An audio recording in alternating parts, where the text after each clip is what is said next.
नमस्कार, प्रणाम। हम सुशील कुमार प्रेमी जी रोलों के बीच फिर एक नया भोजपुरी कविता लेके उपस्थित बानी। हमार जहाँ तक आशा बा कि रोलों के कविता अच्छा लागी, एकरा के सुनी और एकरा के समझी। कविता में हम का लिखे के कोशिश कैले बानी। यह जिंदगी के साया चढ़ल जाता, यह जिंदगी के साया चढ़ल जाता, उतने ही शौक बढ़ल जाता, उतने ही शौक बढ़ल जाता। आशा तृष्णा जागृत भइल, आशा तृष्णा जागृत भइल, स्नेह और प्रेम के बीज अंकुरित भइल। जिंदगी जूझत जूझत गईल, जिंदगी जूझत जूझत गईल। यह जिंदगी के दिया बुझत बुझत भइल, यह जिंदगी के दिया बुझत बुझत भइल। यह जिंदगी के शाम कब चल गईल तनिको ना बुझाता, यह जिंदगी के शाम कब चल गई तनिको ना बुझाता। यह जिंदगी के रतिया आवेला गुनगुनाता, यह जिंदगी के रतिया आवेला गुनगुनाता। का कहीं यह जिंदगी के साया चढ़ल जाता, का कहीं यह जिंदगी के साया चढ़ल जाता, उतने ही शौक बढ़ल जाता, उतने ही शौक बढ़ल जाता। मन में लोभ है आइल, मन में लोभ है आइल, खूबे धन दौलत बढ़ाई।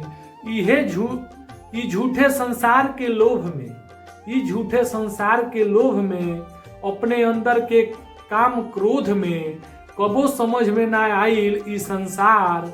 मन में वासना के उस समय आवत रहे खूबे विचार, मन में वासना के उस समय आवत रहे खूबे विचार। मन में धन दौलत इकट्ठा करके होत रहे दिल में संचार, मन में धन दौलत इकट्ठा करे के होत रहे दिल में संचार। शरीर गिरल तो तब बुझाइल कि दुनिया मतलब के साथी बा, शरीर गिरल तब बुझाइल कि दुनिया मतलब के साथी बा।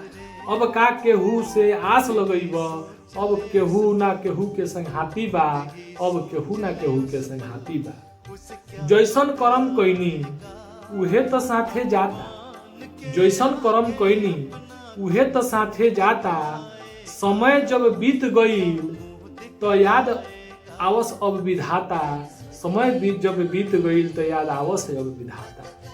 चोरी बेईमानी शैतानी के राते दिने पहरा पढ़त रहनी, चोरी बेईमानी शैतानी के राते दिने पहरा पढ़त रहनी। जेकर ना लेवे के ओकरे बेईमानी करके धरत रहनी, जेकर ना लेवे के ओकरो बेईमानी करके धरत रहनी।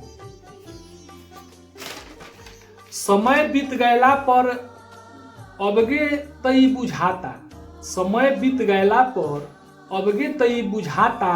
यह जिंदगी के साया चढ़ल जाता, उतने ही शौक बढ़ल जाता, उतने ही शौक बढ़ल जाता। यह जिंदगी के आपा धापी में, यह जिंदगी के आपा धापी में, यह संसारिक सुख के व्यापी में, ई लोभ में मन भुलाइल रहे, ई लोभ में मन भुलाइल रहे।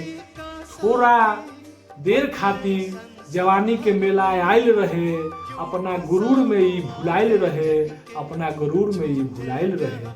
केतनो रोकनी ई कहाँ रुकल, केतनो रोकनी ई कहाँ रुकल, केतनो टोकनी ई कहाँ झुकल। ई तो अपने आप चलल जाता, ई तो अपने आप चलल जाता, ई तो अपने आप बढ़ल जाता। यही जिंदगी के शाम चढ़ल जाता, यह जिंदगी के शाम चढ़ल जाता, उतने ही शौक बढ़ल जाता। यह जिंदगी के साया चढ़ल जाता, उतने ही शौक बढ़ल जाता।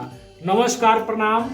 हम सुशील कुमार प्रेमी जी रोगा लोग के बीच फिर हम एक से बढ़ के कभी भोजपुरी कविता लेके उपस्थित होके रोलो के से यह निहोरा रही कि कविता के आगे से आगे बढ़ाई और लाइक और प्यार और दुलार दी। रोलो के बीच हम फिर कविता लेके उपस्थित होके। नमस्कार, प्रणाम, आदाब।